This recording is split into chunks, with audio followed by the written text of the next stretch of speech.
All right, welcome to Hoops Tonight here at the Volume. Happy Thursday, everybody. Hope all of you guys are having a great week. Got a jam-packed show for you guys tonight. We decided to pivot around the end of the first half there as it turned into a complete and utter destruction as the Minnesota Timberwolves tied the series at 3, sending us to a game 7 in Denver on Sunday. They were up by as much as 50, the most destructive blowout of this postseason to this point. So, with that, we're going to bring in the guys from Nerd Sesh, Logan and Carson, and we're going to take a deeper dive into this particular series, talk about what we saw tonight, talk about what we expect in game 7.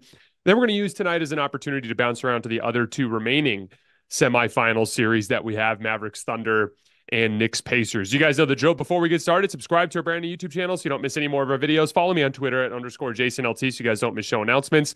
Don't forget about our podcast feed, wherever you get your podcasts under Hoops Tonight, and then keep dropping mailbag questions in those YouTube comments so we can keep hitting them throughout the rest of the postseason. All right, let's talk some basketball. So, what's up, guys? Thanks for taking the time to come on short notice and hang out, talk some hoops.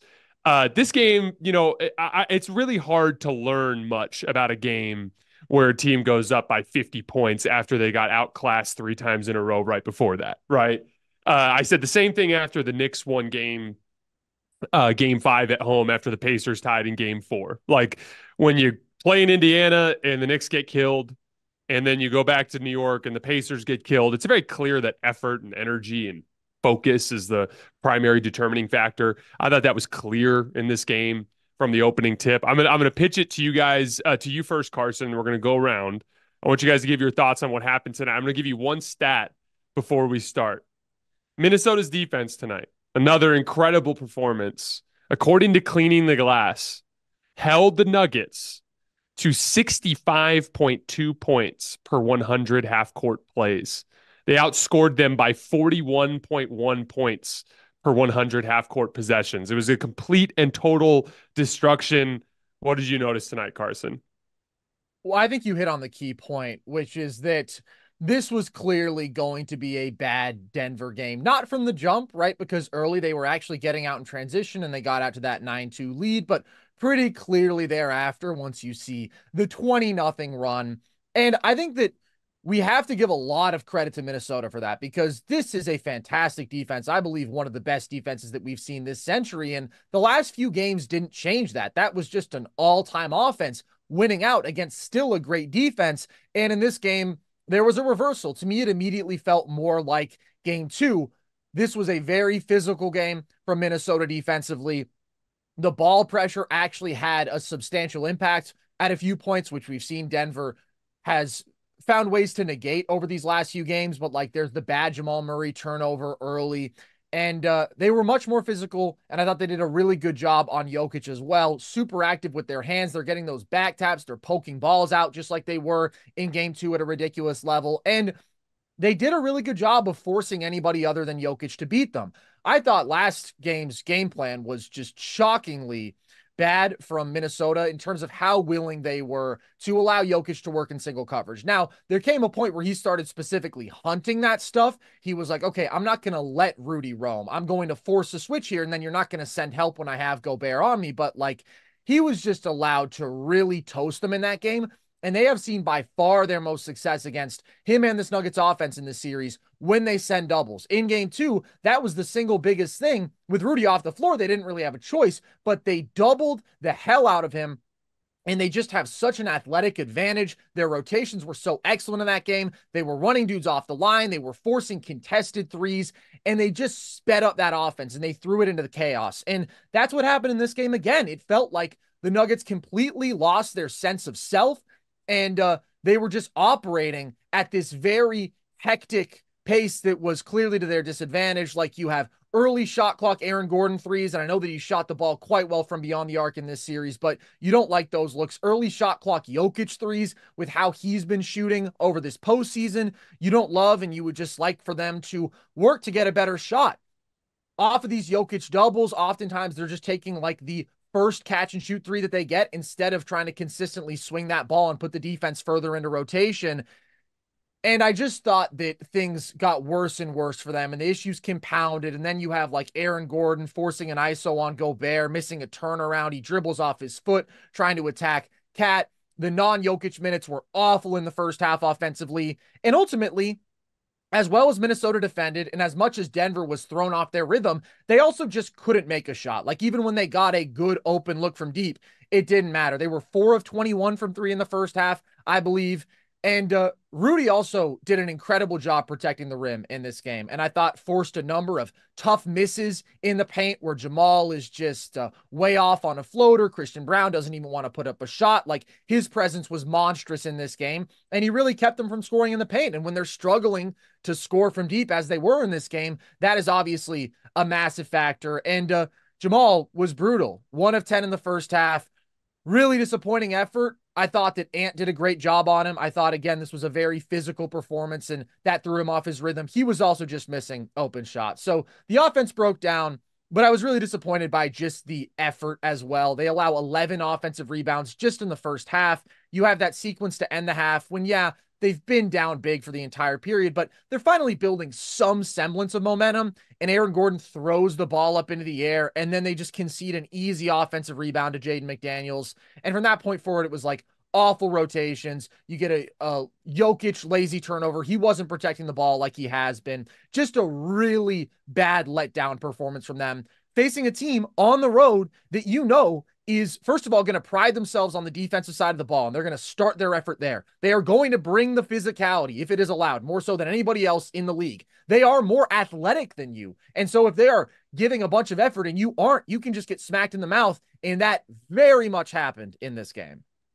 Yeah, they did get smacked in the mouth. I do want to give a ton of credit to Minnesota, man. It was a defensive masterclass in this one, and I think you hit on it, Carson. It's not really the consistency of this defense and how they can affect Denver, but it's the capability, the fact that they can have games like this. Like, everybody wanted to make big declarations about this series every step of the way, myself included. Wanted to write Denver off after the first two games. Wanted to write Minnesota off after the last three games. But the bottom line is that nobody has been able to disrupt Denver in the way that Minnesota has. And I think it is a testament to their defense that a game like this is possible, let alone that we get three in a single series. Like, I think the big key is doubling Nikola Jokic, getting the ball out of his hands consistently and forcing other guys to kill you. They did a phenomenal job in recovering off doubles. Carson, you mentioned how they dominated the glass too, 11 first half offensive rebounds. Guys, that's the most in the first half in the playoffs since 2004. They also grabbed 61 boards overall. That's the most in a game since the 2022 Warriors. And wow. They just forced the Nuggets to settle for so many jump shots. The Nuggets in the regular season were 30th in three-pointers attempt, just under 32 threes a game. They attempted 21 in the first half. That's on the Boston Celtics pace for a single game. You guys know how I feel about the Boston Celtics. Like, that's not a great stat. You just got to get downhill. They finished this one 7-36 overall, and they beat them in the paint 46-36. Like, that's a huge key, man. They can't get anything else going. They can't hit the broadside of a barn on a jump shot, and their offense was just out of sorts. I thought the game plan was great. I thought the energy and the effort was great. And I want to give a big shout out too. You mentioned Rudy Gobert, Carson. I want to give a big shout out to Cat and how he stood physically in the post too, and Jaden McDaniels. Like, the will of him, dude. Not even what he did offensively. He had a great offensive game tonight too, but just that takes a toll, man. That consistent effort and energy. And he didn't look tired at all throughout this game, man. Kept applying ball pressure, kept getting after it. It was just a genius game plan, tremendous effort, tremendous energy, and something that you rarely see against this Denver team, man. It is really amazing that Minnesota is able to pull off three games like this in a single series against maybe the best offense I've ever seen. Yeah, the talk after this game is going to be tactically focused around the double teaming, right? Like, that's going to be the big thing. Is like, oh, we double teamed Jokic. It threw off Denver's offense. This is where things kind of took off. And I think we're going to learn a lot more about that adjustment in game 7. I do think that that's the best available route for them, mainly just because Michael Porter Jr. is not shooting particularly well in this series. And so as a result of that, and Jamal Murray's not shooting particularly well either. So, like, you got to go down by making these dudes that are out of rhythm make shots. So, like, I 100% agree that that's the strategy, but I didn't think that that was the determining factor in tonight's game at all. It was just a complete physical, athletic bludgeoning. That's literally all it was to me.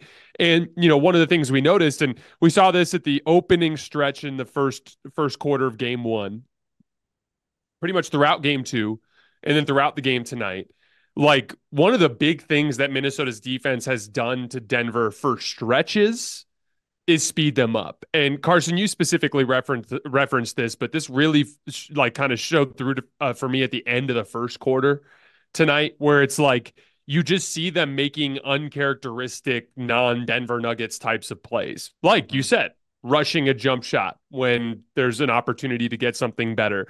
Just not being as methodical with their execution. I think the best compliment that you can pay a defense, or I should say that the best indicator of a defense really having an effect is when you make an offense or an offensive player play a different way than they typically do. Meaning, like, if you get them out of their kind of like tendencies and get them to start like rushing, making mistakes, taking shots they don't normally take. Anytime you get them to like literally lose their head, so to speak, that's a testament to the defense. And again, one of the things that, regardless of what happens in game 7, I think we can say for sure that Denver has really struggled for stretches with this Minnesota defense. They have a way of kind of like holding up underneath that onslaught. And to me, it comes down to being like really deliberate with their offensive execution.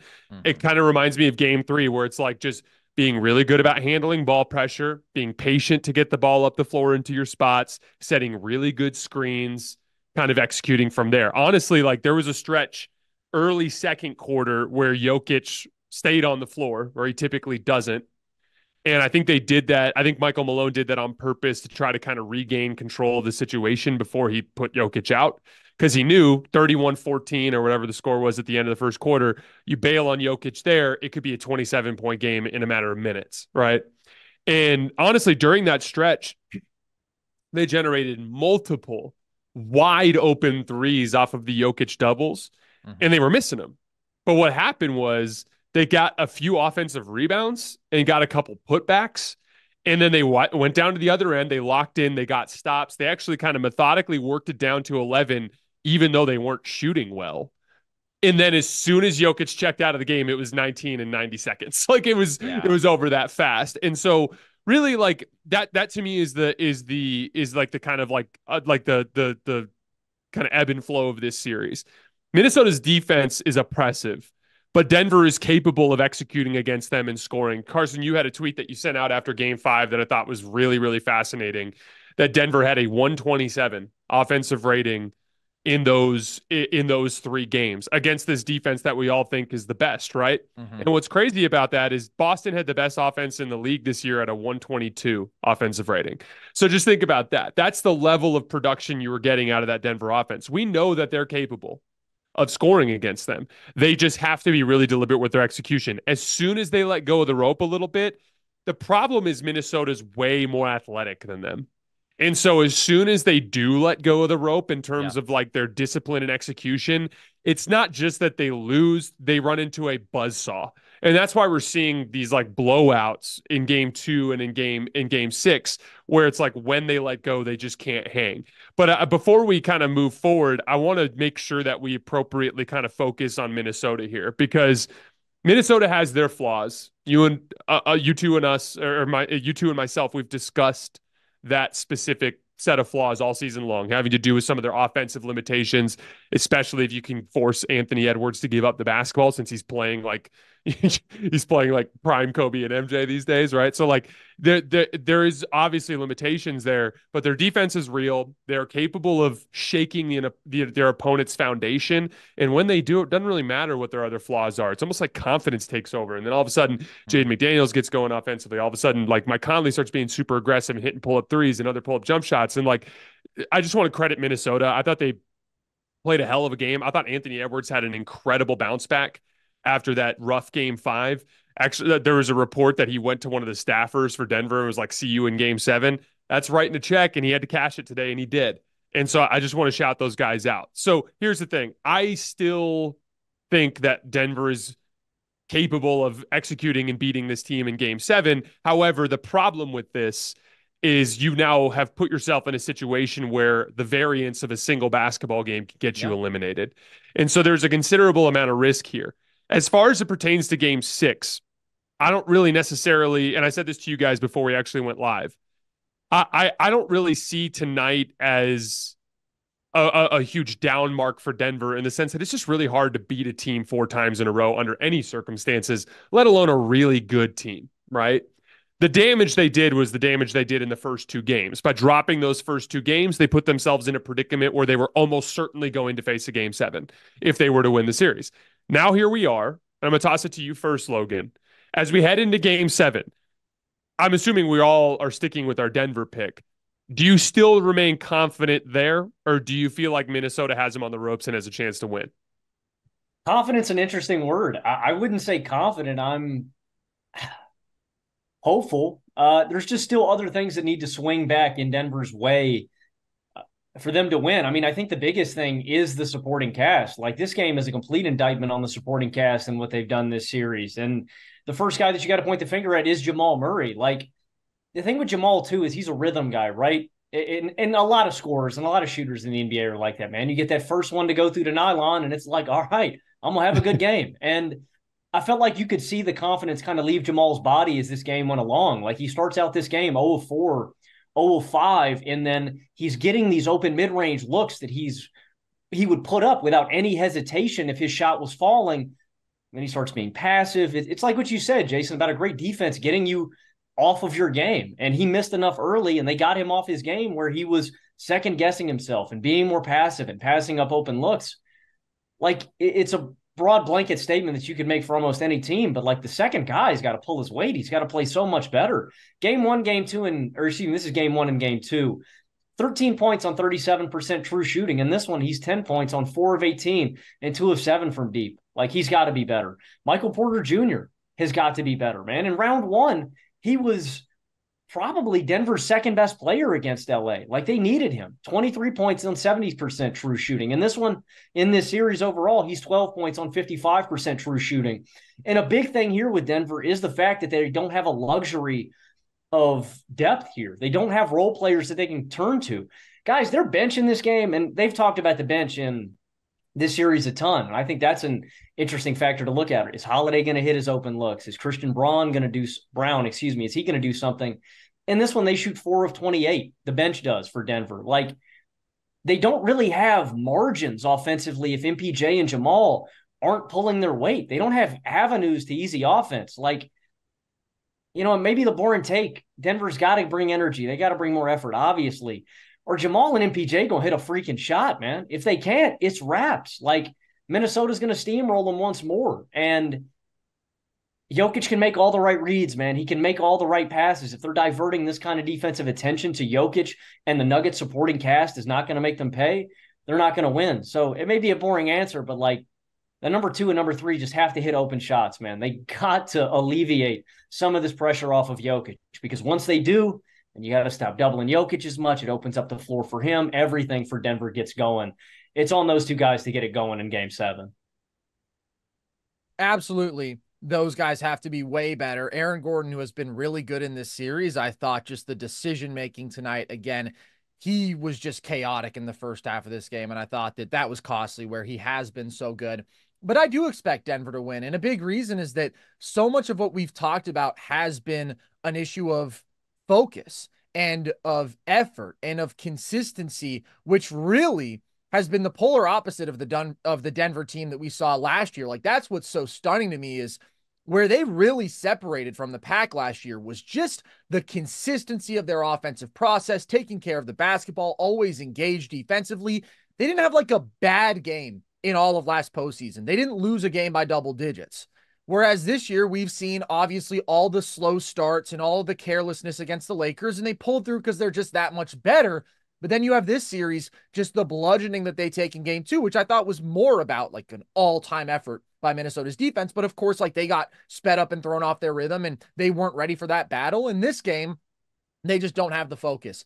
They went, Jason, from, as you say, like 3 games of offensive perfection, posting an offensive rating of 127 against this defense. Jokic played 2 back-to-back masterpieces, and they were hitting 45% of their threes. Just everything was clicking. They figured out the ball pressure. They were playing so more methodically, making such great collective decisions. And then they're the first team tonight to score 70 points or fewer in a playoff game in 8 years. So that's just completely bipolar. But to me, locked in Denver is still the best team in the league. And that's what they showed over these last 3 games. But as you say, like they leave themselves open now to the variance of one game against a really good basketball team that kicked their asses legitimately in the first 2 games of the series. And obviously again tonight. But again, that was just sort of like you just throw your hands up and it's like, all right, that was never going to happen. They obviously have to be focused from the jump, but I fully expect them to be. That is why I think doubling Jokic makes sense, though. It's just the inconsistency of the supporting cast. And that's the trend that we've seen. The Lakers found their most success doubling against Jokic. The Timberwolves had by far their best defensive game, doubling him aggressively. It's not a question of him making the right reads. Like we consistently see, he can make those skip passes if you really pressure him with length. Like sometimes they'll come out a little bit high, but generally he's going to make the right read. It's just a question of, all right, can we contest them? Can we rotate well? Can we run them off the line? Can we force anybody else to make decisions and make shots? Michael Porter Jr. over his last 3 games, 6 points per game on 38% true shooting. This is one of the greatest pure jump shooters in NBA history, I legitimately believe. And he can't make anything right now. The shots that he's taking are out of rhythm. They're forced even for him. I give him leeway because he's such a crazy contested shot maker, but these are not good shots that he's taking. And Jamal absolutely has to be better. So I do expect them to heavily double Jokic, but I also agree it's not like they figured things out, being like, hey, we can double Jokic. If the Nuggets jump shooters are hitting, well, then that's still a really, really bad answer. But this year, when you leave Jokic in single coverage on a post up, he's averaged 1.25 points. When you double, the Nuggets average 0.94 points. So a lot of that is just the shot making of the teammates, but like there is a pretty clear answer. There's no good answer to Nikola Jokic and specifically his post up offense, but the worst answer to me is clearly just letting him work in single coverage like they did in game 5. I do think that the bench minutes are certainly crucial for Denver. They have outperformed there, but this was a really rough performance tonight. And the Timberwolves were absolutely just better in this game, not just defensively. Their offensive process was way better. Having Mike Conley back on the floor, you just had more shot making. You had more good decision making out there. That ball was moving. You saw it from the jump. Cat was being proactive as a playmaker. Jaden McDaniels was outstanding, and he has been pretty rough offensively this series. He was 2 of 12 from deep coming into tonight, and he was hitting his open threes, but he was also attacking closeouts. He was aggressive as a driver. So this Timberwolves offense has had some low lows, but tonight was a pretty high. All of that to say, yes, this was a night that was all Minnesota, and it was no Denver. But when it comes down to it, all the money on the line, I do think Denver can focus up. I do think they can dial in their offensive process. They have the best player on the floor. And even if Jamal and MPJ aren't shooting well right now, like those are really, really good shooters of the basketball. This is an incredible offense. I believe one of the 3 best offenses we've seen this century. And I would bet that to win out on their home floor. Yeah, I'm picking Denver as well. I want to look at this from both perspectives. The Denver win on Sunday would look more or less, I think, like what game 3 looked like, in the sense that I do believe that Minnesota will go back to doubling a lot. And I think that Denver will counter that by going back to a more steady diet of pick and roll and using Jokic more as a screen and roll guy than as a post guy, just to try to kind of maintain some of that rhythm and flow. And again, we know what Denver is going to do to try to mitigate some of the ball pressure stuff. They're going to have Jokic and Gordon bring the ball up the floor more. Jokic is going to be setting monster screens from the opening tip of this game to really try to free up Jamal and help him get kind of free, right? From there, it's just about them kind of maintaining that methodical approach and then continuing the defensive game plan. Because one of the things we haven't talked a lot about tonight is Denver, I thought, had a really bad defensive game. And the dead giveaway was like a lot of the same, kind of extra attention they threw at Anthony Edwards wasn't there from game 5. A big part of that is I thought they allowed Minnesota to operate a lot in semi-transition. And a big part of that is just not ever scoring and constantly being in transition cross matches. And where, when you let Ant really kind of gallop up the floor with a head of steam into like that semi-transition, it's just really difficult to kind of corral him and make him play passive basketball. And then I also want to credit Ant. I thought he had a really good playmaking game, even above and beyond just assist totals, just like getting the defense in rotation and making easy reads, which by the way is contagious, and it kind of sets everything else up, right? So we know what a Denver win would look like. I think it would look a lot like game 3 for Denver going into game 7. Minnesota, I do think, has a legitimate path here, though. And I think it kind of comes down to a couple of key things. First of all, you have to throw a hellacious defensive punch from the opening tip. Like we talked about earlier, you can shake Denver's foundation. And when you do, they kind of let go of the rope mentally and they can kind of fall apart, right? So like you got to throw that sledgehammer at that foundation at the opening tip and see if you can crack it a little bit, right? That's a big piece of it. Just a lot of defensive intensity, which by the way, in game 3, they very much did not bring. And that was a big part of what Anthony Edwards talked about after the game, right? Secondly, Anthony Edwards, in my opinion, is probably a top 5 player in the world and is flat out unguardable in the majority of situations. And so what if he just goes in and has a red hot pull-up jump shooting game? That's a factor that has to be kind of weighed in here. You mentioned Jaden McDaniels.